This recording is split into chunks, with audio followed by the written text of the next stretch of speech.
बच्चों, स्वागत है आप सभी का इस क्लास में। इस क्लास में हम आज पढ़ेंगे हाइड्रोकार्बन के बारे में।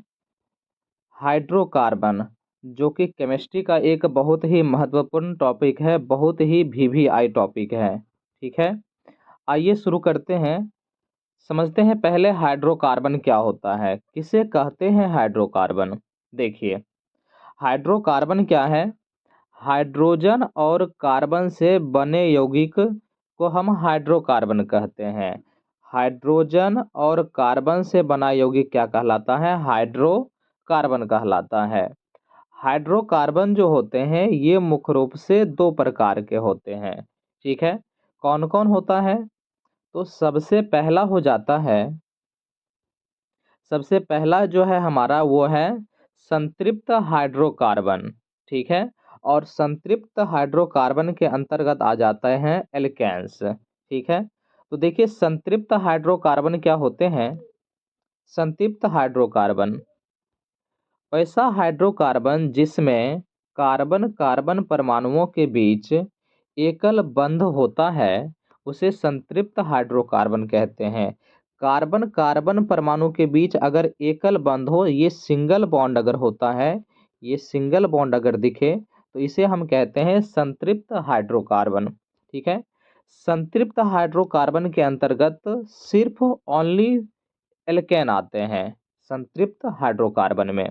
ठीक है, और ये जो एल्केन होता है इसमें कार्बन कार्बन परमाणु के बीच, याद रखें आप, एकल बंध होता है। उदाहरण के लिए अगर हम देखते हैं तो आपके सामने है सबसे पहले मीथेन। मीथेन का सूत्र होता है CH4। अगर हम आपको इसका संरचना सूत्र दिखाएं तो ये कुछ इस प्रकार हो जाता है C, और इसके चारों तरफ हाइड्रोजन परमाणु आ जाते हैं एकल बंध के साथ। ठीक है, अब इसमें आप ये बात भी बिल्कुल ध्यान रखें कि कार्बन जो होता है, कार्बन जो परमाणु है, कार्बन की संयोजकता 4 होती है, और कार्बन की संयोजकता 4 होती है, इसीलिए इसके पास जो है एकल बंध, कुल मिलाकर के एकल बंध चारों तरफ में हो जाएंगे, चार चार बंध इसके चारों तरफ पाए जाते हैं। ठीक है, आगे देखते हैं। उसके बाद दूसरा आप एग्जाम्पल देखिए, दूसरा है एथेन। एथेन को अगर आप देखेंगे तो इसका संरचना सूत्र कुछ इस प्रकार हो जाएगा। एथेन का संरचना सूत्र जो है, इसमें 2 कार्बन है तो 2 कार्बन को सजा देंगे। हाइड्रोजन 6 हैं, 1 2 3, 1 2 3 4 5, और ये हो गए 6।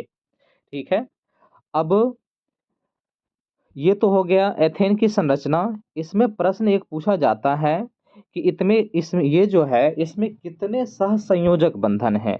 तो आइए सहसंयोजक बंधन को गिनते हैं। देखिए, ये जो है बंधन की संख्या जो है इसी को हम कहते हैं सहसंयोजक बंधन। ये कितने हैं? 1 2 3 4 5 6 7, अर्थात एथेन में कुल मिलाकर के 7 सहसंयोजक बंधन हो गए। आप हमें बताएंगे कि मीथेन में कितने सहसंयोजक बंधन हैं। आप इसका आंसर हमें कमेंट करेंगे। और साथ ही साथ आइए हम प्रोपेन का भी संरचना सूत्र लिख करके आपको दिखा देते हैं। प्रोपेन का क्या हो जाएगा? तो प्रोपेन का संरचना सूत्र कुछ इस प्रकार हो जाएगा। कार्बन 3 है, कार्बन को लिख दीजिए पहले तीनों को, उसके बाद इसके सहसंयोजक बंधन को लगा दीजिए, और यहाँ पे आप हाइड्रोजन परमाणु को लगा देंगे। ये हो गया हाइड्रोजन परमाणु। ठीक है, तो हाइड्रोजन परमाणु कुल कितने हो गए? 8 हो गए। अब आप इसमें हमें सहसंयोजक बंधन गिन के बताएंगे कि कितने सहसंयोजक बंधन हैं। इसे आप कमेंट कर देंगे, कमेंट बॉक्स में आंसर आप दे देंगे कितने सहसंयोजक बंधन प्रोपेन में है। चलिए आगे बढ़ते हैं। अब आते हैं असंतृप्त हाइड्रोकार्बन के पास। असंतृप्त हाइड्रोकार्बन क्या होता है? असंतृप्त हाइड्रोकार्बन, ठीक है, देखते हैं। असंतृप्त हाइड्रोकार्बन किसे कहते हैं? वैसा हाइड्रोकार्बन जिसमें कार्बन कार्बन परमाणुओं के बीच द्विक या त्रिक बंध होता है। या तो द्विक अर्थात इस प्रकार का डबल बॉन्ड होगा, या त्रिक बंध इस प्रकार का होगा, तो उसे असंतृप्त हाइड्रोकार्बन कहते हैं। ठीक है, डबल बॉन्ड या ट्रिपल बॉन्ड दिखे तो उसे क्या कहेंगे हम? असंतृप्त हाइड्रोकार्बन कहेंगे। असंतृप्त हाइड्रोकार्बन में क्या क्या आ जाते हैं, तो याद रखें आप, असंतृप्त हाइड्रोकार्बन में एक आ जाता है एल्कीन और एक दूसरा आ जाता है एल्काइन, जिसके बारे में हम जस्ट आपको आगे बताने वाले हैं। ये हो जाता है एल्कीन और एल्काइन, ये होते हैं असंतृप्त हाइड्रोकार्बन। इसमें आप याद रखें, एल्केन एल्केन जो होता है उसमें सिंगल बॉन्ड होता है, एल्कीन में डबल बॉन्ड होता है, और एल्काइन जो होता है उसमें ट्रिपल बॉन्ड होता है। ठीक है, आइए समझते हैं अब एल्कीन क्या है। इसमें कार्बन परमाणुओं के बीच द्विक बंध होता है, डबल बॉन्ड होता है, द्विक बंध होता है, और द्विक बॉन्ड कुछ इस प्रकार का होता है। ठीक है, अब हम थोड़ा सा सामान्य सूत्र देख लेते हैं इसका क्या होता है। देखिए, एल्कीन का जो सामान्य सूत्र हो जाता है ये होता है CnH2n, अर्थात इसमें हाइड्रोजन के जो परमाणु होते हैं, हाइड्रोजन के परमाणु कार्बन से दो गुना होते हैं। एल्कीन में हाइड्रोजन के परमाणु कार्बन से क्या होते हैं, दो गुना होते हैं बच्चों, दो गुना होते हैं। ठीक है, और एल्केन की अगर हम बात करते हैं तो एल्केन का सामान्य सूत्र हम यहीं पे लिख देते हैं। एल्केन का सामान्य सूत्र होता है CnH2n+2। ये आप याद रखें, ये हो गया एल्केन का सामान्य सूत्र। इसमें हाइड्रोजन की संख्या जो है वो कार्बन के दोगुने से दो अधिक होता है, कार्बन के दोगुने से दो अधिक होता है। आप मेरे साथ दोहराएंगे, हाइड्रोजन की संख्या एल्केन में कार्बन के दोगुने से दो अधिक होता है। हम आपको पूरा एक बार में बता देते हैं। देखिए, एल्केन जो होता है, एल्केन में हाइड्रोजन की संख्या कार्बन के दोगुने से दो अधिक होता है।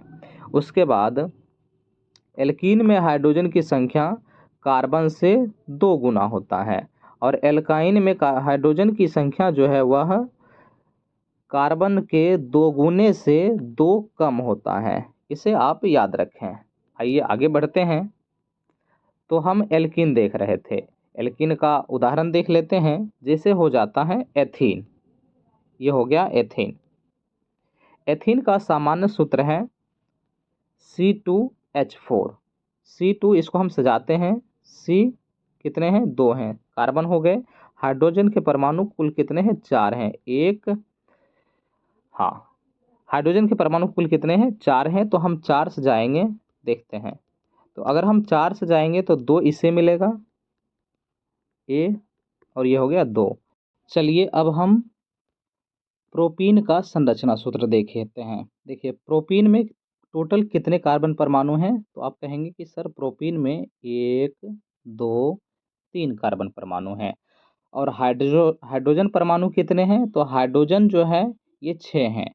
तो हाइड्रोजन को हम कैसे भरेंगे, यहाँ पे एक, दो, दो हो गया, और ये एक, तीन हो गया, तीन इसे दे दिए, और दो हाइड्रोजन परमाणु हम इसे दे देंगे, पाँच हो गया, और एक इसे दे देंगे, छः। तो इसे दे दिए एक, दो, तीन, इसे दो मिल गया, एक, दो, और इसे एक मिल गया। टोटल आप गिन लेंगे तो आपको कुल मिला करके देखिए, एक, दो, तीन, चार, पाँच, छः हाइड्रोजन परमाणु हो गए। अब हम अगर देखते हैं यहाँ पे, हम अगर बंधन को गिनते हैं, एक, दो, तीन, चार, इसे पुर रहा है, इसे तीन ही पुर रहा है, तो यहाँ पे हम एक बंधन लगा देंगे। तो अब देखेंगे सभी हाइड्रोजन परमाणु को एक बंधन मिला है, और जितने भी कार्बन परमाणु हैं उसमें से सभी कार्बन परमाणु को चार बंधन मिल चुका है, अर्थात ये बिल्कुल सही है। अब आइए एल्काइन के पास चलते हैं। एल्काइन क्या होता है, एल्काइन किसे कहते हैं, इसमें कार्बन परमाणुओं के बीच त्रिक बंध अर्थात ट्रिपल बॉन्ड होता है, और इसका सामान्य सूत्र हो जाता है CnH2n-2। इसे हम पहले भी बताए थे आपको, अर्थात इसमें हाइड्रोजन की संख्या कार्बन के दोगुना से दो कम होता है। आइए इसके कुछ उदाहरण को देखते हैं। तो इसमें याद रखें आप, इसमें मेथाइन नहीं होता है। ठीक है, मेथाइन इसमें नहीं होता है। तो एथाइन को देखते हैं, ये हो गया एथाइन, सूत्र हो जाता है C2H2, और ये हो गया प्रोपाइन, सूत्र हो जाता है C3H4। इसका संरचना सूत्र लिख करके आप हमें कमेंट बॉक्स में कमेंट कर देंगे, या आप इसका संरचना सूत्र लिखने का प्रयास करेंगे, या फिर इसके लिए हम एक अलग से आपके लिए क्लास लेकर के आएंगे जिसमें हम आपको पूरा संरचना सूत्र बता देंगे। चलिए फिर मिलते हैं नेक्स्ट वीडियो में।